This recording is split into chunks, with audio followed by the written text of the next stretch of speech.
Muy buenas tardes, ¿verdad? Le agradezco a todos, ¿verdad? Por su asistencia. Vamos a tocar un tema que puede parecer lejano a las preocupaciones cotidianas, pero como decía muy bien Keynes, ¿ya?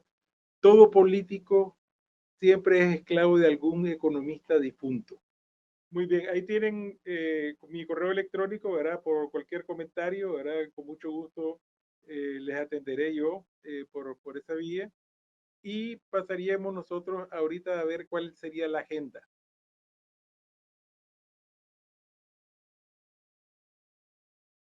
Nietzsche tenía una frase que decía que de cima a cima, en una montaña, ¿verdad? Es el camino más corto, pero para poder alcanzar una cima hay que tener piernas largas. Y eso es parte de lo que vamos a tratar nosotros de ver, que en teoría económica, si nosotros queremos tener la frontera del pensamiento económico, tenemos que ir de cima en cima y tener las piernas largas. La agenda de hoy sería básicamente, ¿verdad? Hacer un comentario de un gran economista, Robert H. Frank, ¿verdad? Que escribió un muy divertido artículo que se llama La ciencia lúgubre, lúgubremente enseñada, que es un problema serio, ¿verdad? En economía, ¿verdad? Sobre todo para darse a entender y propagarse como un pensamiento científico. Después vamos a ver qué ha pasado con nuestros egresados, ¿ya? ¿Qué han hecho? ¿Qué cosas buenas recibieron en la carrera y qué cosas carecieron en la carrera que les hace falta en su desempeño profesional? Y después vamos a ver un poquito cuáles son los avances más importantes que hay en las fronteras del pensamiento económico y sus aplicaciones, que son increíblemente útiles para solventar una serie de problemas en la vida real. Por último, veremos una cuestión sobre la enseñanza de la economía, cómo se puede aplicar y una cuestión importante, ¿qué podemos hacer para mejorar y modernizar la enseñanza de la economía? Al final tendremos una rúbrica, ¿verdad? Que las personas que llenen la rúbrica, ¿verdad? Se llevan $150 en libros digitales, que si ustedes los buscan en Amazon van a ver de qué les costaría un ojo de la cara. Ya, muchas gracias. Seguimos entonces adelante. Los economistas tenemos muy mala prensa. ¿Ya? La teoría económica se considera fría, calculadora, instrumentalista, muy racionalista, ¿verdad? E incluso nos comparan como una competencia desleal de la muerte.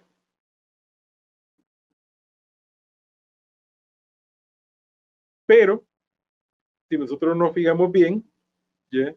La enseñanza de la economía tiene que tener cierta lógica, cierta coherencia, que ha sido parte del núcleo duro de la ciencia económica. Y a veces nosotros expresamos las cosas muy sencillas, de una manera matemática, pero al igual que la física, las matemáticas son una manera abreviada de decir las cosas.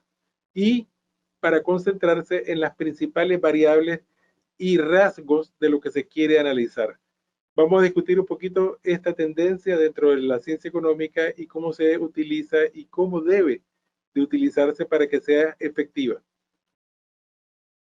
Finalmente, ¿verdad? Tenemos nosotros que hay una mala fama de la ciencia económica, sobre todo a partir de 2008, porque hubo una crisis financiera que muy pocos economistas lograron predecir. Tienen un excelente documental sobre esa crisis, ¿verdad? En Inside Job, ¿verdad? Pero son pocos los economistas que lograron tener una visión muy clara de lo que estaba ocurriendo, de el peligro que tenía la burbuja inmobiliaria, ¿ya? Y las consecuencias nefastas que tendría eso. Algunos economistas como Robert Schiller, ¿verdad? En su libro Animal Spirits, ¿verdad? Había sido uno de los que más había trabajado el tema y anticipado los problemas que se venían.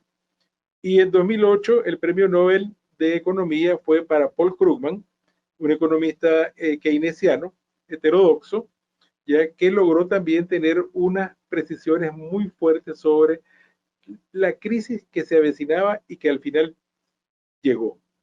Pero la mayoría de la profesión fue sorda, ciega, muda ante los hechos que iban a ser catastróficos.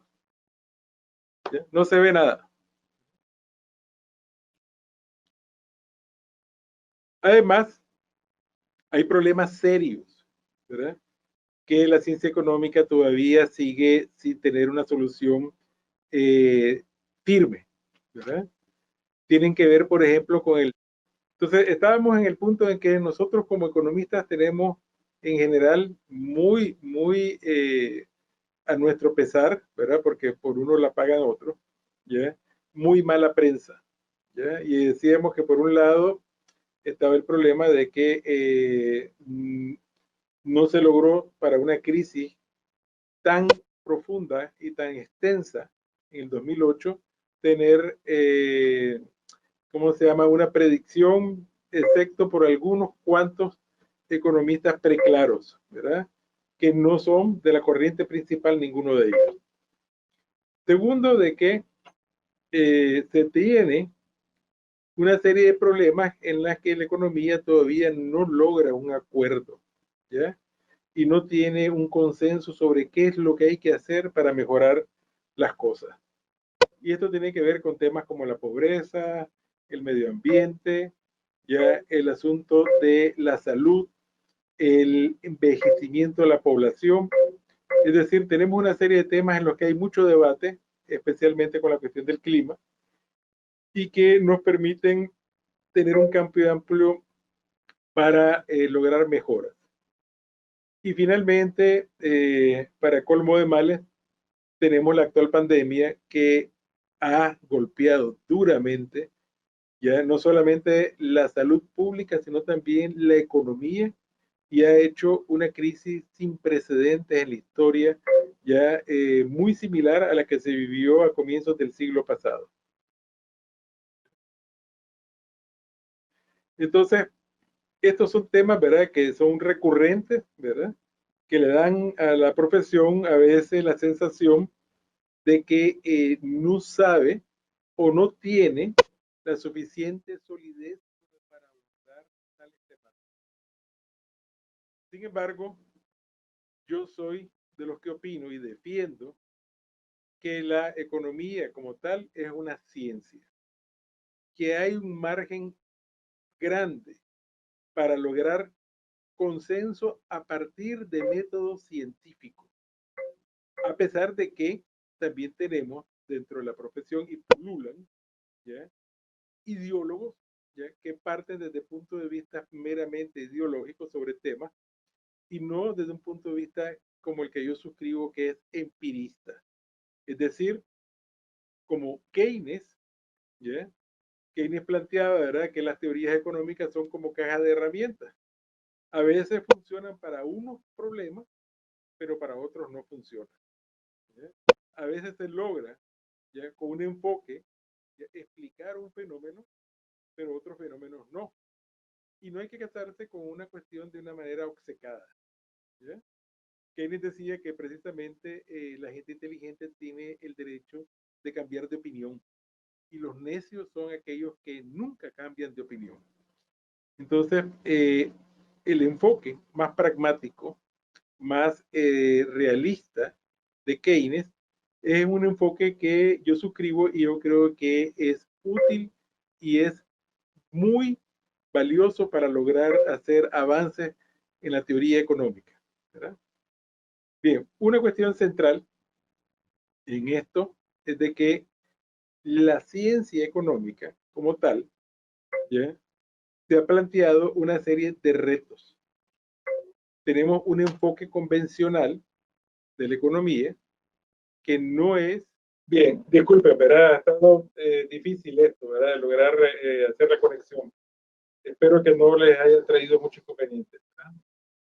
Bien, los economistas, ¿verdad?, cuando vamos a dar una clase, ¿verdad?, se vuelve una cuestión pesada, porque muchas veces hay énfasis, mucho énfasis en la parte técnica y en la parte, por decirlo así, formal. Sin embargo, ¿verdad?, no todo el mundo está acostumbrado al razonamiento abstracto. Entonces, una hora de clase, ¿verdad?, en economía son 7 años en la Tierra, como dicen aquí en Interstellar, ¿verdad? Y también tenemos nosotros ya de que hay, por parte de la economía, un enfoque que permite esclarecer cosas, ¿ya? Nos permite entender fenómenos, pero tampoco la economía no puede solucionarlo todo, ¿verdad? Es decir, los economistas somos totalmente inermes ante la estupidez, ¿verdad? Y aquí hay una caricatura de Dilbert que lo dice muy claramente, ¿verdad? Cuando alguien dice que el dinero en circulación, dijo el Banco Central que aumentó, pero que revisó su cuenta y no encontró que hubiera aumentado su saldo. Obviamente, la falta de conocimiento económico es un problema serio, ¿ya? Y el amplio público a veces, a pesar de que maneja mucho mayor vocabulario de economía ahora que antes, todavía hay muchas cosas que no se logran entender y que la economía debería de explicarlo de una manera mucho más sencilla, ¿ya? Esta es la referencia del artículo de Robert Frank sobre la lúgubre ciencia, ¿verdad? Y su estado. Su idea central es un poco cómica, ¿verdad? Pero preocupante. Dice, si no has entendido nada en tus cursos introductorios de economía, no te preocupes. Es muy probable que tu profesor tampoco. Y luego hay que preocuparnos todos, dice Frank. Y esto es porque a partir de una encuesta que se hizo entre muchos docentes de economía en Estados Unidos, se encontró que una buena parte de ellos no manejaba muy bien los conceptos básicos de la teoría económica.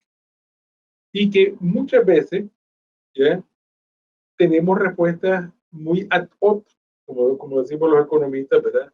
Muy poco fundamentadas.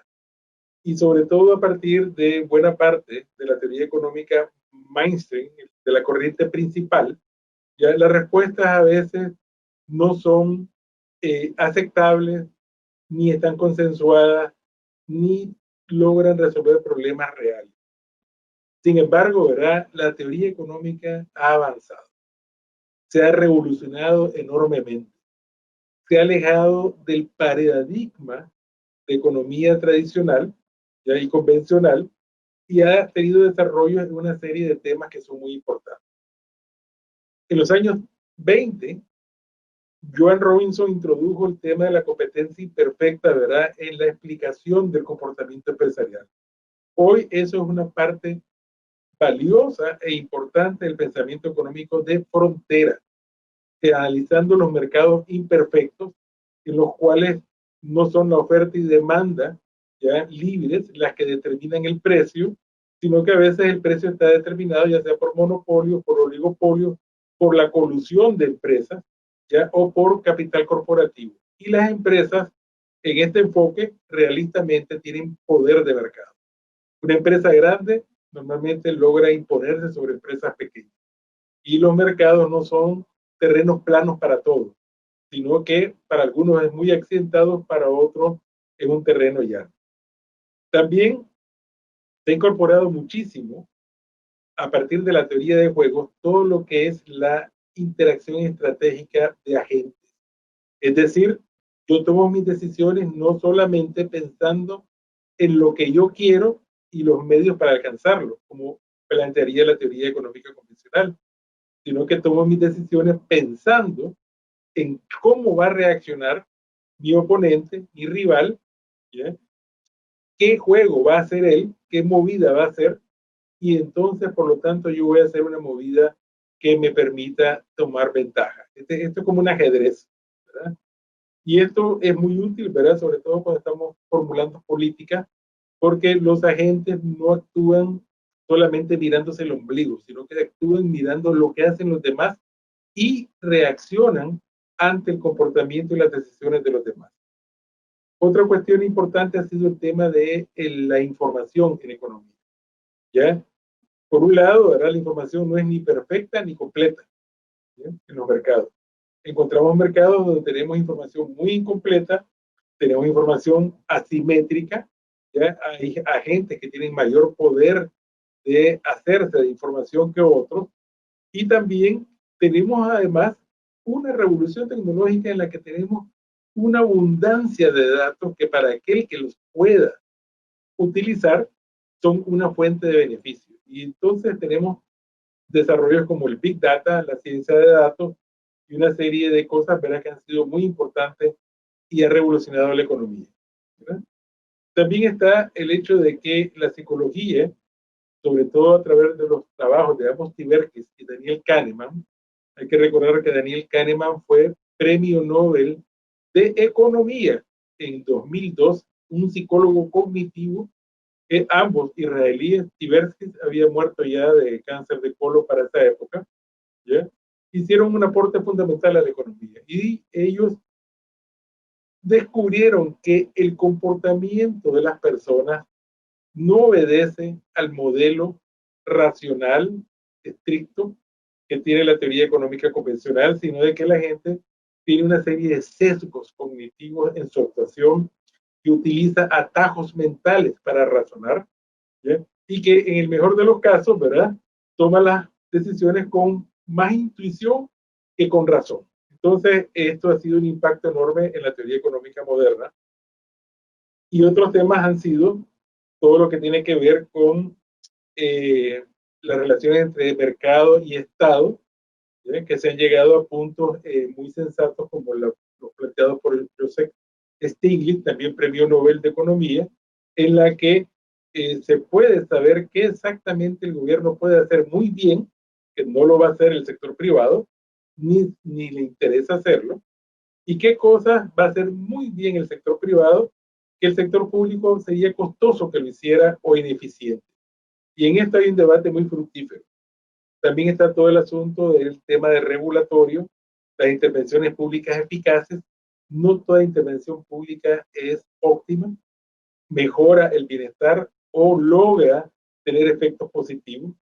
Ya tenemos el ejemplo típico, ¿verdad?, de que poner una tarifa a los alquileres de casa muy bajo, lo que estimula es el mercado negro de viviendas y también hace de que muchas viviendas que se alquilan a precio bajo no son reparadas y entran en deterioro y se pierden.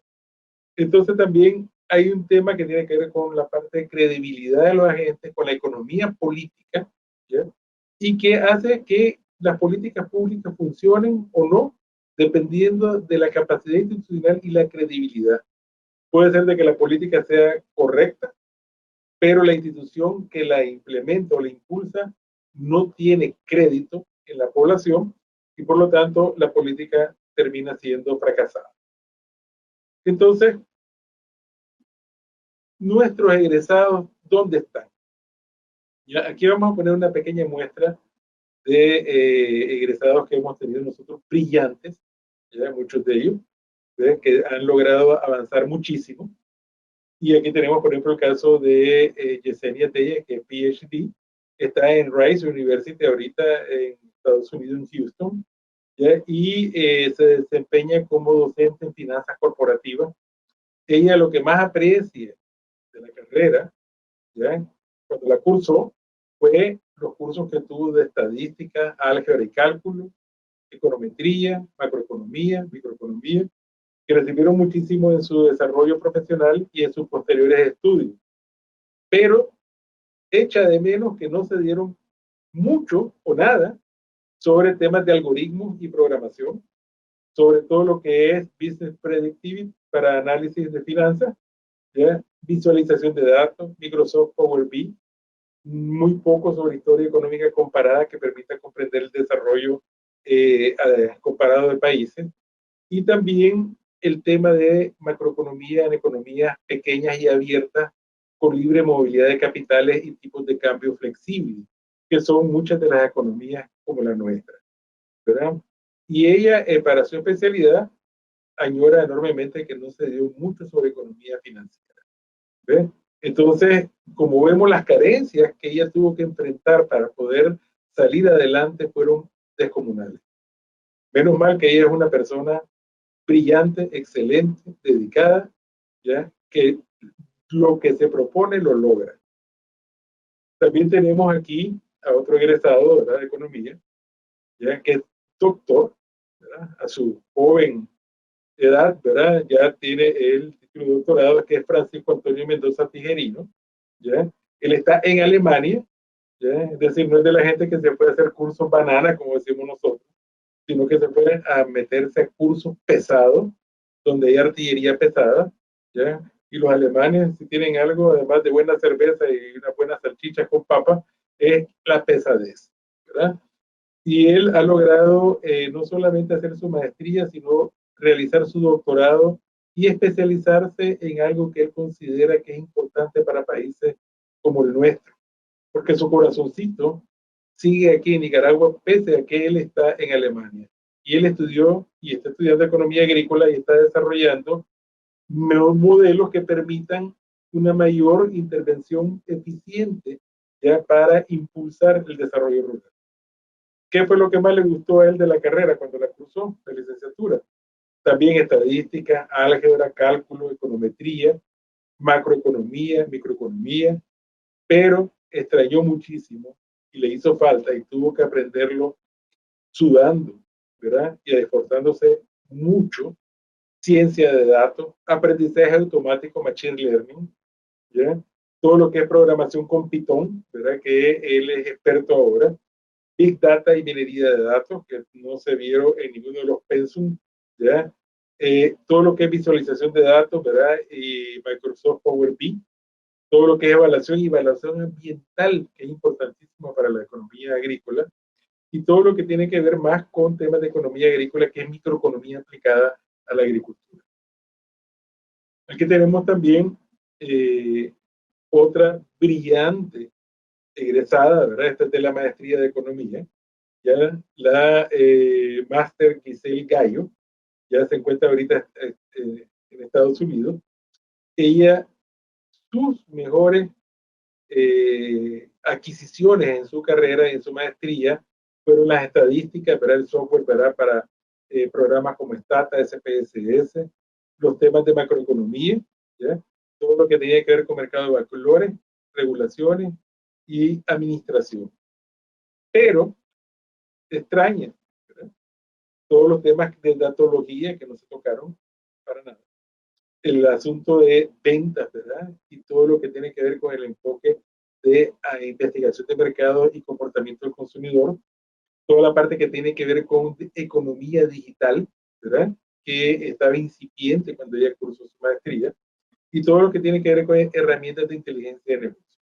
Actualmente ella también ha hecho cursos, ¿verdad? Sobre Power BI, ¿verdad? Que ella tiene de formación programadora en informática, ¿verdad? Y una serie de herramientas que tienen que ver con Google Ads, Facebook Ads, marketing digital, en lo que ella se está desenvolviendo ahorita. Aquí tenemos otra también brillante egresada, ya que es la máster Alejandra Andrea Cordero Rotrán. Ella hizo la maestría, ¿verdad? En responsabilidad social empresarial en la UAM. ¿Ya? También ha sacado diplomados, ¿verdad? Sobre todo lo que es adaptación al cambio climático, ¿verdad? Ha trabajado con el CATI y estudiado muchísimo con eso. Y ella también agradece mucho los cursos de cálculo, estadística, econometría, macroeconomía, formulación de proyectos que ella llevó. Sin embargo, los temas de Big Data, visualización de datos, econometría espacial, que es una especialidad, ¿ya? Formulación y evaluación de proyectos, en los cuales ella es ahora experta. Evaluación de impacto social y ambiental, en los cuales ella también es ahora especialista. Y formulación e implementación de políticas económicas y programas sociales, ya son cosas que ella, pues, desgraciadamente las tuvo que aprender en el camino, desempeñándose ya en sus labores.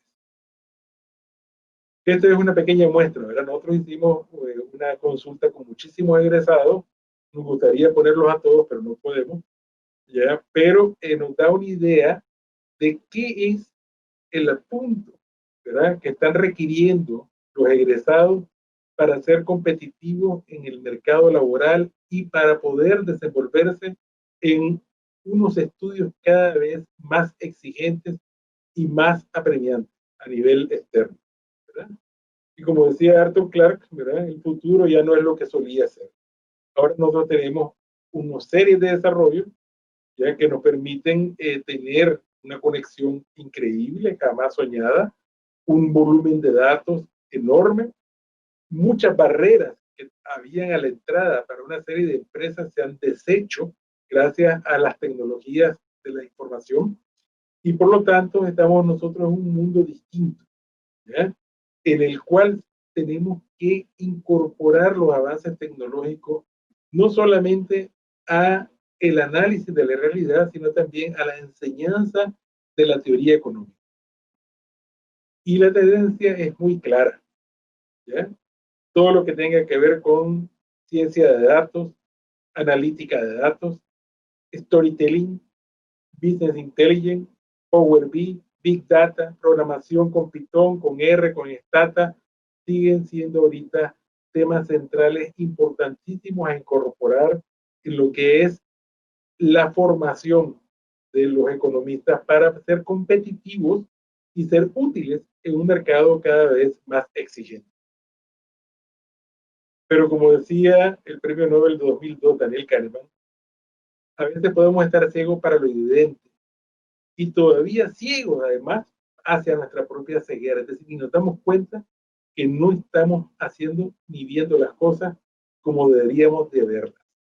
Y en esto es importantísimo ampliar la mirada y lograr ver con claridad cuáles son los temas centrales en los que hay que desarrollar e incorporar para la enseñanza de la economía y tener profesionales competitivos y que logren tener aportes sustantivos a la sociedad y a la economía. Entonces nosotros tenemos acá que típicamente, ¿verdad? Nosotros en principios de economía vemos un excelente libro como el de Mankiewicz, el viejo manual, ¿verdad? Inveterado de Paul Samuelson, que llegó hasta la 19ª edición, ¿ya? O manuales, ¿verdad? Muy actualizados, muy modernos, como el de Acemoglu, Lyson y Lys, ¿verdad? Todos son excelentes libros. Y obviamente que tienen una serie de aportes importantísimos, sobre todo desde el punto de vista de la corriente principal de la economía. ¿Sí? Pero un supuesto común a todos estos libros es que están dirigidos para economías como la norteamericana, que son economías relativamente cerradas, con mercados bastante desarrollados, con un mercado financiero, bolsa de valores, mercado de capitales increíble, ¿ya? Desarrollado, y donde la flexibilidad de precios es muchísimo mayor. Hay un supuesto y un sustrato que tiene que ver pues, con el entorno que están en estos manuales que son excelentes, pero que trasladados a nuestra realidad se quedan cortos con los problemas que nosotros tenemos que tratar. Obviamente que hay siempre buenas obras, como este economista, ¿verdad? Que maravilloso él, Robert Frank, el economista naturalista, donde él problematiza temas cotidianos desde el punto de vista de la economía, ¿ya? Y tiene también una obra un poquito más técnica, ¿verdad? Que era Economía Intermedia, en la cual se puede ver también que él analiza e incorpora los temas de economía conductual o del comportamiento en el enfoque económico que él imparte. Muy serio, muy buenos manuales, ¿ya? También tenemos libros muy estimulantes, ¿verdad? Que parten de la psicología económica, como este Escasez, ¿verdad? ¿Ya? De Shafir y Munda Haddad, que permiten tener un enfoque realista del comportamiento concreto que tienen los agentes económicos en momentos de escasez. No es lo mismo ir al súper con el estómago vacío que ir al súper con el estómago lleno. En el primer caso, uno va a tomar decisiones más erróneas, va a comprar de más por el hambre, mientras que en el segundo caso va a ser más sensato, más lúcido y va a comprar lo que se necesita con mayor racionalidad.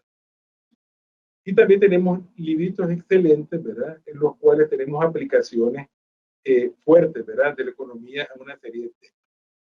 Pero obviamente de que ya libros mucho más avanzados, ya como el de Thaler versus Sustein, por ejemplo, que enfatiza en qué se puede hacer para lograr de que la gente se comporte de una manera determinada a su favor. Óigase bien, ¿cómo podemos hacer? ¿Qué medidas podemos tomar para que a partir de los errores típicos que cometemos al tomar decisiones, logremos tomar decisiones que sean correctas para nuestro propio bienestar? ¿No? Un supuesto fuerte en teoría económica convencional es de que la gente siempre hace lo mejor para sí misma. Falso. Ya a veces, no siempre. La gente le molesta ponerse el casco de la motocicleta y la ley multa por eso, porque por su bien tiene que tener el casco en caso de un accidente. Igual con el cinturón de seguridad, igual con el seguro social, deberíamos de ahorrar por nuestra cuenta, pero la verdad es que si no nos obligan a hacer ahorro, sencillamente llegamos a una vejez miserable. Y finalmente tenemos este librito muy bueno que está dentro del paquete, este libro que he mostrado está dentro del paquete de lo que hagan al final del webinar, ¿verdad? La rúbrica del mismo, ya que es de los premios Nobel de 2019, Abril Banerjee, ¿verdad? Y su esposa Esther Duflo, que es francesa, una mujer brillante, ¿ya? Y que tiene un enfoque de economía experimental y que también abogan por una reforma de la economía para lograr enfocarse en la resolución de problemas acuciantes, en el mismo espíritu de Adam Smith, ¿ya? De Stuart Mill y también de una serie de economistas que siempre teorizaron para lograr mejorar el bienestar de la población. Y para los nativos digitales, ahí tienen ustedes una referencia increíble de charlas, ¿verdad? Y de videos, ¿verdad? De grandes autores como Rory Sutherland, Dan Ariely, están Ina Chigar, ¿verdad? Ahí pueden encontrar una serie de cosas. Es decir, no es que no exista, ¿ya? Conocimiento útil, sino que sencillamente no es el más publicitado. Aquí tenemos nosotros un ejemplo claro de los problemas que estamos enfrentando nosotros en la enseñanza de la economía, concretamente en macroeconomía. Actualmente en macroeconomía todavía estamos enseñando el modelo convencional ISLM que planteara hace más de 83 años ya Sir John Hicks. La macroeconomía que conocemos nosotros en los libros de texto, que se llama keynesiana, está muy mal denominada. ¿Ya? Realmente es Hicksiana. Hicks es el verdadero e influyente macroeconomista a nivel mundial. ¿Ya? El modelo de Keynes es distinto al de Hicks, es parecido, pero no es un modelo de equilibrio general, ¿ya? Como el de Hicks, pero este modelo fue que triunfó en la teoría económica convencional. Y este modelo básicamente está pensado para una economía cerrada, en la cual los tipos de interés son un precio clave que permite ajustar los mercados y hace de que haya una especie de sintonía fina en relación a las políticas fiscales y monetarias, ¿ya? Que pueden ser utilizadas para dirigir la economía. ¿Ya? Y básicamente un modelo, ¿verdad?, de equilibrio económico a corto plazo, pero no considera el tema de la inflación un problema serio que se enfrentaron los 80 en América Latina y por lo tanto tiene sus limitaciones.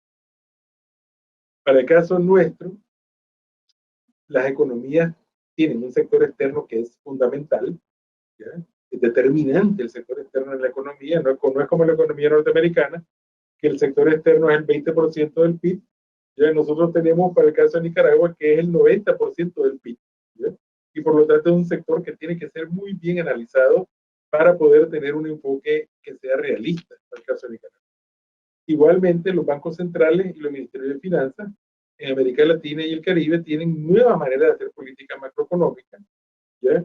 Y básicamente aquí tenemos nosotros de que muchos de ellos se han orientado a tener una serie de políticas que tienen que ver con el control del déficit fiscal y del endeudamiento público, ¿ya? Que es distinto para economías que tienen una gran base recaudatoria como Estados Unidos o Japón, ¿ya? Que como economía con la nuestra de que hay un gran problema de evasión fiscal. Entonces, en el ámbito de política monetaria, básicamente la mayoría de los bancos centrales en América Latina se han orientado a tener metas de inflación como política y tener un instrumento de política muy claro en esto que es la tasa de interés de corto plazo. En el caso de Nicaragua, aún estamos, después de la hiperinflación, que logró terminarse súbitamente en 1991, tenemos un tipo de cambio fijo rectante, ¿ya? Y por los frágiles fundamentos fiscales y financieros que tiene el país, no podemos migrar todavía a un esquema de metas de inflación con libre movilidad de capitales en la balanza de pago. Entonces tenemos que tener un enfoque mucho más apropiado para temas que son reales y serios y pertinentes para nuestros propios países. La teoría económica supone que nosotros nos comportamos como Mr. Spock, es decir, somos seres racionales que evaluamos costos, vemos las ganancias y si nos resulta rentable tomamos decisiones en esa línea buscando siempre lo mejor para nosotros. Pero las investigaciones de premios Nobel como Richard Thaler, ¿verdad? Anteriormente ya de Daniel Kahneman y antes que él de Simmons, ¿verdad? Sobre racionalidad limitada nos dan a entender de que el comportamiento de las personas no es enteramente racional. Simmons denominaba esto racionalidad limitada, ¿ya? Y Thaler le decía a esto anomalías. ¿Anomalías con respecto a qué? Con respecto al modelo tradicional de enfoque del comportamiento humano de la economía principal. ¿Sí? Nosotros más bien tenemos, más típicamente que un señor Spock, ¿verdad? Tenemos un Mr. Bean, ¿sí? En el cual hay muchas estupideces que cometemos y una combinación de ambos, ¿verdad?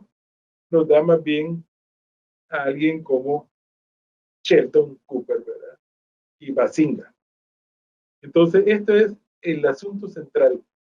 ¿Ya? El modelo de comportamiento de los agentes tiene que ser mucho más realista e incorporar los avances que ha hecho la psicología cognitiva para poder ver cómo es que reaccionamos ante ciertas situaciones. Como decíamos nosotros, en tiempos de escasez, nuestra lucidez es menor. En tiempos de abundancia, tenemos tiempo para pensar las cosas y podemos tomar decisiones más racionales. Y hay una serie de cuestiones que también tienen que ver con la manera en que sesgamos nuestro pensamiento, tener sesgos de pensamiento. Y como decíamos Tversky, a veces, ¿verdad? Si nos comparamos, depende desde qué punto nos comparamos, ¿verdad? Un segundo lugar, cuando mira el primer lugar, lo mira como una pérdida porque no logró el primer lugar. Pero alguien que ni siquiera soñaba con llegar al segundo lugar, y logró llegar al tercero, ganar la medalla de bronce es una ganancia. Y esto es un sesgo en la manera de pensar dependiendo de la posición relativa y el punto en el que nos encontramos. ¿Ya? Igual también cuando tenemos situaciones como las de las ofertas gratuitas. ¿Ya? Es decir, cuando nosotros escuchamos la palabra gratis, ¿ya? Tomamos muy malas decisiones. Podemos tomar algo que no es lo mejor, a pesar de que hay una rebaja enorme en un producto de calidad, porque preferimos llevarlo al que es gratuito y que no nos cuesta dinero, pero que sin embargo no es tan satisfactorio ni de mejor calidad que el anterior. Entonces, en esto hay sesgos cognitivos. Y eso también se da en las ofertas. ¿Sí? Cuando hay ofertas, nosotros tomamos decisiones muy racionales, ¿verdad? Cuando comparamos, ¿verdad? Precios que típico truco de marketing. ¿Quieres vender algo caro? Ponerle al lado algo mucho más caro.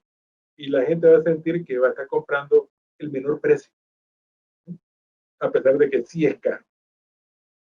Y como decíamos en el asunto de escasez, encontramos nosotros también serios problemas de tomar decisiones correctas cuando estamos en situaciones de escasez. El Premio Nobel de Economía de 2020 es precisamente para gente que hizo diseños sobre subastas más eficientes que permiten mejor asignación de recursos y por eso es que la economía tiene como ciencia, ¿ya? En el nivel de frontera, ¿ya? Una gran utilidad. No tanto en los modelos un poco de juguete de la enseñanza que se tiene en economía, pero sí en el pensamiento de frontera tenemos muchísimo. Y también, menos mal de que hay pensamiento económico alternativo. Aquí nosotros tenemos el nuevo pensamiento económico, ahora el Instituto para el Nuevo Pensamiento Económico, en el cual hay gente como Soros, plantea que la teoría económica debe repensarse desde cero. Él critica muy fuerte, ¿ya?, el hecho de que haya mucho formalismo y mucho enamoramiento con los modelos matemáticos, ya muy cercanos a un ejercicio de la física, ¿ya?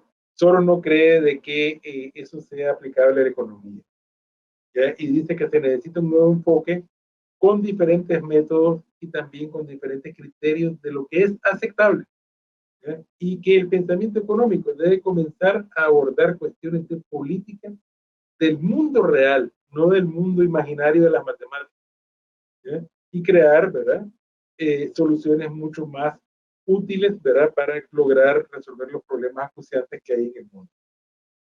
Entonces, las tres virtudes en la enseñanza de la economía son el rigor, la claridad y la humildad. Rigor porque nosotros sin datos, sin hacer aseveraciones basadas en la evidencia, no podemos tener una buena enseñanza de economía, sino que eso sería adoctrinamiento, ¿sí? Tener claridad, porque como decía el gran premio Nobel de Física, Richard Feynman, quien no puede explicar algo en términos sencillos es porque no lo entiende tampoco bien, ¿sí? Y humildad, porque la economía no es una ciencia física, es una ciencia social, ¿ya? No experimental.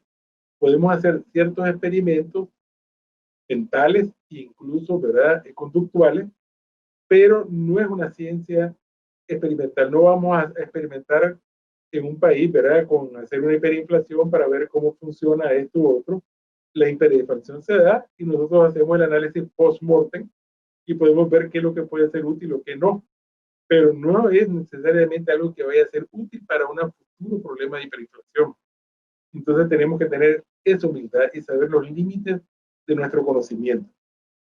Y por último, lograr combinar estas tres cualidades es muy raro, ¿ya? Pero hay que intentarlo. ¿Qué sugerencias hay para mejorar la enseñanza de la economía? En primer lugar, hay que tener una actualización y una mejora periódica de los planes de estudio. No podemos estar nosotros con planes que tienen ya 5, 10, 20 años, ¿sí?, de estar vigentes, en los cuales tenemos bibliografía muy desactualizada y que no se enfoca a cuestiones mucho más alicientes. Hay siempre bibliografía clásica. Uno va a leer siempre a Adam Smith y va a encontrar una fuente de riqueza increíble para el pensamiento económico. Va a leer a Sir John Hicks también y va a pasar igual. Igual cuando lees a Keynes, ¿ya? Sin embargo, uno no puede quedarse solamente en el pasado. Tiene que mejorar muchísimo ya esta cuestión de actualización periódica de los planes de estudio. También es vital que los colegas docentes de economía se mantengan actualizados. Y aquí hay que tener al día los desarrollos que hay en pensamiento económico. En Argentina, por ejemplo, la Universidad de Buenos Aires tiene un programa que se llama Progresos del Pensamiento Económico, que siempre tiene un número temático cada año sobre un tema en especial donde ha habido avances importantes en el pensamiento económico. Y hay que mantenerse al día en eso. Lo otro es de que tenemos que dominar ciencia de datos y pronósticos, ¿sí? Es decir, si queremos que lo que estamos haciendo en la enseñanza sea útil para nuestros estudiantes, tenemos que manejar ciencia de datos. Tenemos que meternos a temas de programación automática, a lo que son análisis de mercado y comportamiento del consumidor de verdad, no con ejemplos de libro, sino con estudios que se hagan directamente en nuestra propia realidad. Todos los temas de economía financiera, ciclo económico, son importantísimos incorporarlos porque no hay un buen calce entre el análisis de la economía real y la economía financiera, y eso es importante avanzar. La economía, como decía Keynes, es monetaria, en primer lugar, y por lo tanto tiene que verse como un conjunto indisoluble. Todos los temas que han avanzado de economía del comportamiento, es importantísimo que la profesión los domine. Hay excelentes apoyos, por ejemplo, del Banco Interamericano de Desarrollo, que tiene un curso de Economía del Comportamiento que va por la 5ª edición y va a haber una 6ª edición, ¿ya? Que son importantísimos para que los docentes se actualicen. Y el tema, a veces retórico, pero no empleado, de evaluación y valoración ambiental debe ser un tema transversal en todos los contenidos de los docentes que nosotros realizamos. También hay que hacer exámenes y evaluaciones periódicas de los conocimientos docentes, ¿ya? Es decir, aquí es importante de que no solamente se tenga acceso, ¿verdad?, a dar clases, sino que también sea examinado y evaluado nuestro conocimiento, ¿ya? Y ser competitivo. Todo lo que tiene que ver con el fomento de la investigación para la docencia debe ser un apoyo de las instituciones. El lograr cátedras abiertas con especialistas que permitan precisamente la actualización, lograr que existan foros académicos de intercambio docente que tienen que ser estrictamente voluntarios. Es decir, un foro académico bajo presión no funciona. Aquí es los que quieren y desean superarse. Y finalmente, hay que impulsar la elaboración de material didáctico para las clases, de tal manera que tengamos cosas que sean mucho más aterrizadas para nuestros estudiantes y que nos permitan a nosotros también establecer pautas pedagógicas para la enseñanza de la economía. Entonces, les agradezco muchísimo su atención, ¿verdad? Les deseo larga vida y prosperidad y, como decía el señor Spock, dejemos atrás los saludos y el contacto cercano, ¿ya? Y mantengámonos con distancia social para evitar la pandemia, ¿verdad? Muchas gracias.